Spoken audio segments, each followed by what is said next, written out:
Merci d'être à l'écoute de la chaîne 2, c'est l'heure de InfoCity. InfoCity, le journal de l'info de proximité sur la 95.2. Présentation Ousmane Dao. Mesdames et messieurs, bonjour. À la une de cette session d'information, le président du comité interdialogue pour la paix et la réconciliation a remis hier les termes du dialogue intermalien au président de la transition, le colonel Assimi Goïta. Déjà, le terrain est balisé pour que les Maliens se parlent et se pardonnent. Dans cette actualité, on parlera également de 8 mars. Oui, la chaîne 2 sera aux couleurs du 8 mars pendant toute la semaine. Focus aujourd'hui sur une vendeuse de produits. Et puis, on parlera également comment les femmes ont acquis des droits et pourquoi le 8 mars pour les femmes. L'actualité internationale sera développée par Mariam Konaté. Elle nous emmènera au Sénégal où le président Macky Sall a proposé une loi d'amnistie. Elle nous parlera également de l'épidémie de rougeole au Burkina Faso et du Super Tuesday aux États-Unis. La page sportive de cette édition sera animée par Awa Kamisoko. Elle parlera de Coupe du Mali avec les 16e de finale, mais également de la Ligue des champions d'Europe et du handball. L'équipe du Mali se prépare pour les Jeux africains prévus au Ghana, à Accra. Voilà pour le sommaire. Dans un instant, les détails. Avant de parler de Super Tuesday, nous vous disons bonjour encore une fois et bienvenue en ce mardi 5 mars 2024 pour vous informer sur la chaîne 2. Je le disais dans les titres, hier le président de la transition a reçu demain du président du comité interdialogue malien pour la paix et la réconciliation. L'ancien Premier ministre Ousmane Issoufi Maïga a remis au président de la transition les termes de référence du dialogue intermalien pour la paix et la réconciliation. Et puis également hier, le Premier ministre a présenté au président de la transition le vœu de nouvel an du gouvernement. Une occasion pour le docteur Choguel Kokala Maïga de faire le bilan de l'année écoulée et de dresser les perspectives pour 2024. Selon le Premier ministre, le gouvernement a travaillé sur les orientations du chef de l'État en vue de poser les jalons d'un nouveau Mali. En réponse au vœu du gouvernement, le président de la transition a salué l'engagement du Premier ministre et de son équipe. Le colonel Assimi Goïta note avec satisfaction les résultats engrangés malgré le contexte difficile dans lequel évolue la transition. Enfin, le chef de l'État a appelé le gouvernement à poursuivre les efforts en cours pour atténuer la souffrance des populations. Je le disais dans les titres, la chaîne 2, depuis le début de la semaine et jusqu'en fin de semaine, sera aux couleurs des femmes. Oui, 8 mars oblige.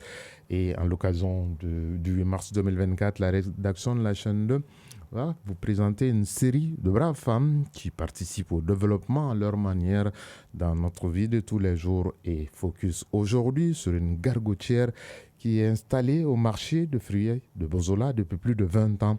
Elle gagne sa vie grâce à ce métier et arrive à subvenir à ses propres besoins, aux besoins de sa famille. Une femme battante dans le viseur de Suzanne Traoré.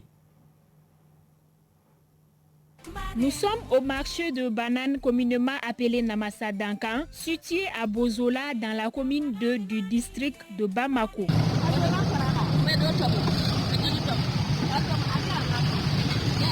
Fatoumata Doumbia, mariée, mère de 5 enfants et gargotière dans ce marché de bananes depuis plus de 26 ans. Son quotidien est un véritable parcours de combattant. Chaque jour, je me réveille vers 3h du matin pour préparer les 10 kilos de riz que je vends entre 11h et midi. C'est à partir des bénéfices de la vente du jour que je fais à manger pour ma petite famille. C'est dans le cadre du 8 mars, Journée internationale de la femme, que nous l'avons rencontrée. Je fais ce travail il y a de cela 27 ans et ça me permet de participer aux besoins de la famille. Grâce à ce travail, j'ai pu acheter les trousseaux de mariage de mes 2 filles. Aujourd'hui, je peux dire que je suis satisfaite de mon travail. Une femme émancipée est synonyme d'un foyer stable. Voilà l'un des objectifs du 8 mars. Donner de la voix aux femmes afin qu'elles puissent participer au développement de leur pays. Fatoumata Doumbia, gargotière. Être femme n'est pas synonyme de découragement. Il n'y a pas de sous-métier. Toutes les femmes doivent se battre, surtout quand tu es mariée, pour aider ton mari dans ses responsabilités. Le 8 mars rend hommage à toutes les femmes d'ici et d'ailleurs, quel que soit leur domaine d'activité. une tradition qui se perpétue au fil des années au Mali au bénéfice de la défense des droits des femmes. Nous restons toujours avec les femmes, je le disais, dans ce journal. Notre invitée est Ramata Ansari. Elle va nous parler des droits de la femme et comment les droits des femmes ont évolué également et les luttes menées par les premières femmes combattantes pour l'émancipation des femmes. Je vous propose cet entretien. 5, 4, 3, 2, 1, 0. Comme je vous l'annonçais dans les titres, nous allons avoir un invité dans cette session d'Infocité de ce mardi et pas un moindre, il s'agit d'une femme leader, une femme qui se bat et qui s'est toujours battue pour l'émancipation et les droits de la femme au Mali. Vous l'avez constaté depuis cette semaine, la chaîne aux couleurs et aux parfums du 8 mars, c'est pourquoi notre invité est Ramata Ansari. Bonjour Ramata. Bonjour. Merci d'avoir accepté notre invitation. Merci. Alors, aujourd'hui, où en sommes-nous avec les droits de la femme au Mali? Bonjour à tous et à toutes. Et je remercie la chaîne 2 de me faire appel pour ce petit rappel d'abord historique par rapport à la journée du 8 mars que j'aimerais vraiment dire ici avant de rentrer dans le vif du sujet, si vous le permettez. Allez-y. Ok, la journée du 8 mars, c'est une occasion de promouvoir l'égalité des sexes et de sensibiliser aux défis auxquels les femmes sont confrontées dans divers domaines de la vie. Bon, il y a eu, pendant en 1910, la première fois, une certaine Clara Zetkin, une militante politique et féministe allemande, lors de la deuxième conférence internationale des femmes socialistes en 1910, qui a proposé cette journée. Ça trouvait qu'il y avait des femmes auparavant qui étaient en train qui étaient féministes, mais elles ne sont pas arrivées à atteindre les droits des femmes. Et Clara l'a proposé, c'est une Allemande, pour qu'il y ait une lumière et par rapport aux inégalités et pour avoir des solutions auxquelles les femmes sont confrontées.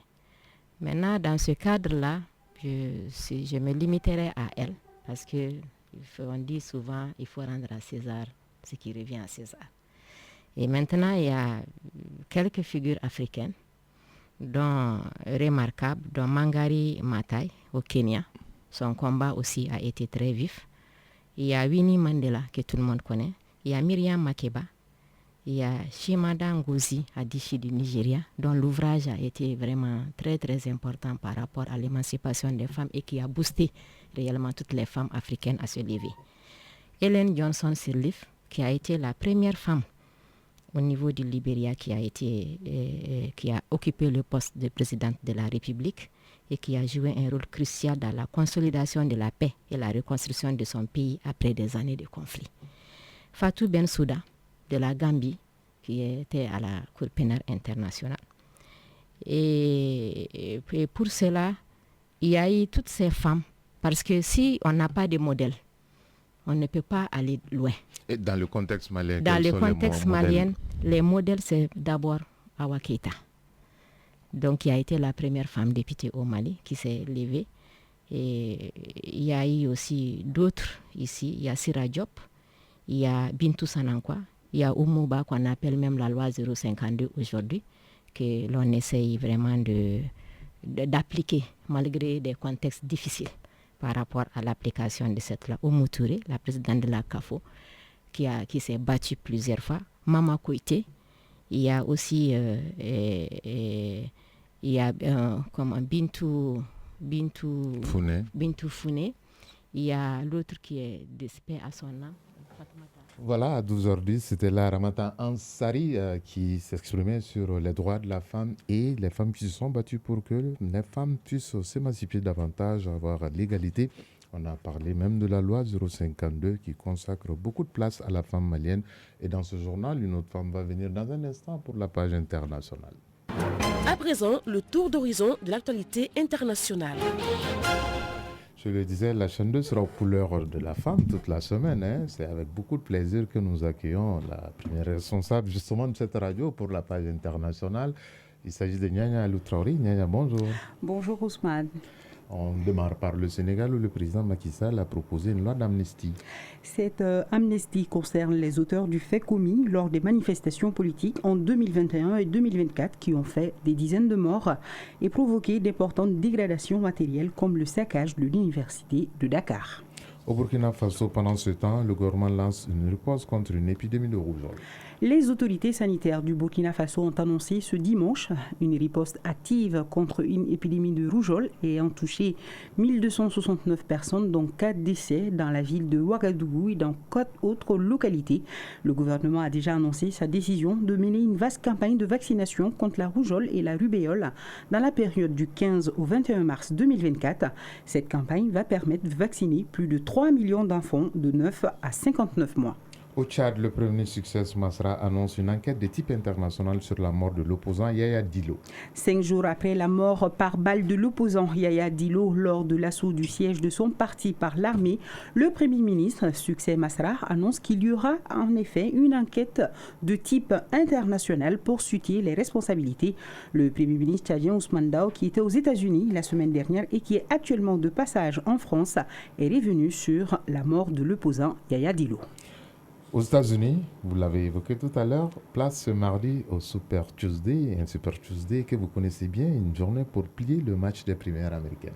À travers 15 États et un territoire, les électeurs américains vont voter aujourd'hui à l'occasion du Super Tuesday, date cruciale du calendrier des primaires pour la présidentielle aux États-Unis, mais qui, cette année, devrait confirmer l'inexorabilité d'un duel Trump-Biden en novembre 2024. On termine par un fait rare dans le journal, notamment dans la page internationale, une rubrique que vous aimez beaucoup pour changer un peu les choses. Un éléphant super tusker espèce menacée a été abattu en Tanzanie. Sa mort suscite l'indignation car cette espèce est menacée d'extinction. Cela relance également le débat sur la politique de conservation du gouvernement tanzanien. Le super tusker est un éléphant géant aux défenses particulièrement grandes qui racle presque le sol. C'est le 13e spécimen tué en moins de 6 mois. Vendredi dernier, l'un de ces pachydermes a été abattu comme les autres cas en septembre et en novembre dernier. Merci Nyanya Loutraoré pour ce tour de l'actualité internationale dans InfoCité. C'était un plaisir de vous retrouver. Et plaisir partagé, Ousmane Dao. On ne va pas lâcher les femmes puisque vous allez laisser votre place dans un instant. Je vois bien Awa qui vient d'arriver. Awa, bonjour. Bonjour Nyanya.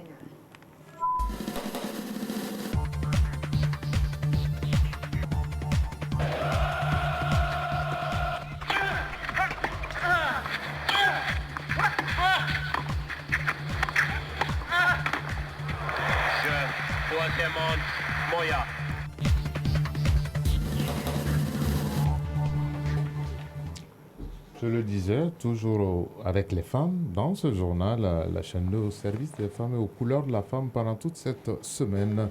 Alors, nous accueillons avec beaucoup de plaisir également Awa Kamisowo dans ce journal. Bonjour Awa. Bonjour Ousmane Dao. On va parler de Coupe du Mali avec les 16e de finale qui vont se poursuivre jeudi. Les derniers matchs des 16e de finale de la Coupe du Mali se jouent jeudi avec plusieurs affiches au programme.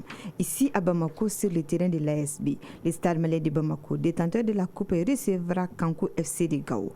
À Mopti, KSDC Varé recevra l'IS Kita. À Kita, le FC Simbo accueillera Sanga Club de Mopti.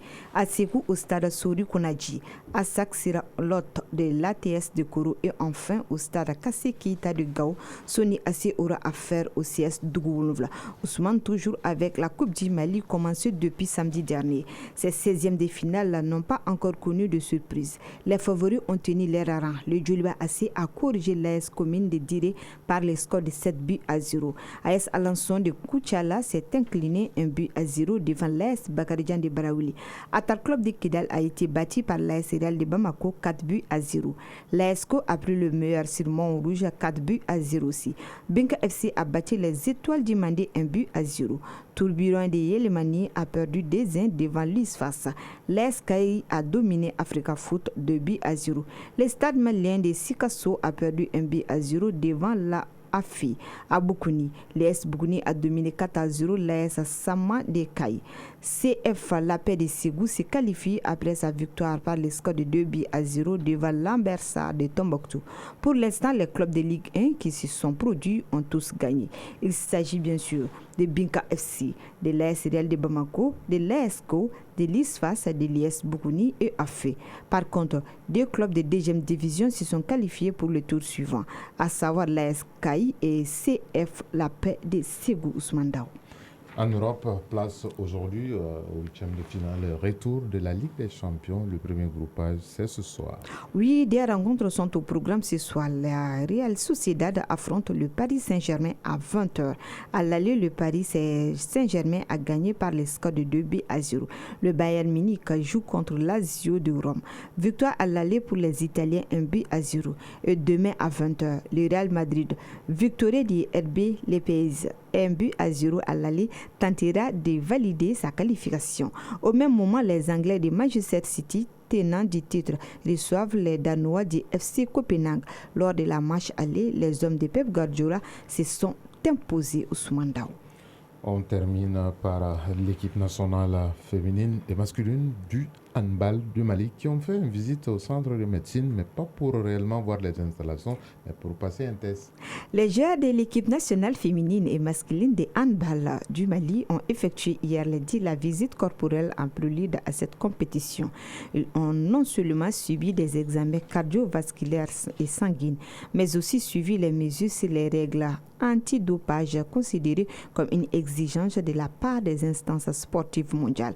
La Fédération malienne de handball et la Direction générale du Centre de la médecine des sports enlèvent ainsi une grosse épine du pied de ces sportifs à travers cette visite. Les Jeux africains de handball, c'est du 13 au 23 mars à Accra, au Ghana. Bonne chance à l'équipe du Mali en dames comme en messieurs. Merci à Wakami Sogo pour cette page sportive bien fournie. Pour pratiquer n'importe quel sport, il faut que la météo soit très clémente et même plus que clémente, on va parler de temps.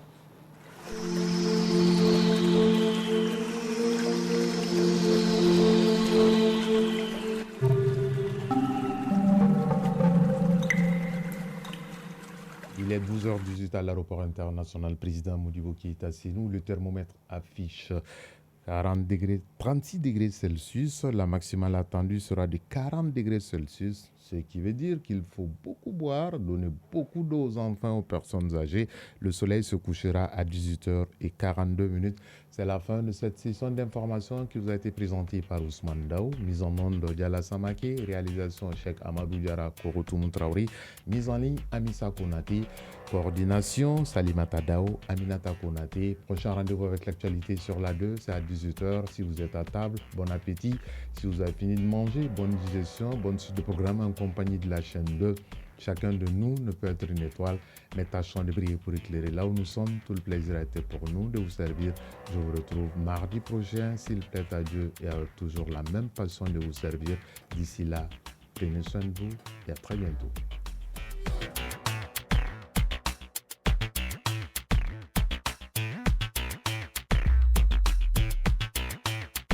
L'onde de choc à Bamako, c'est la chaîne 2.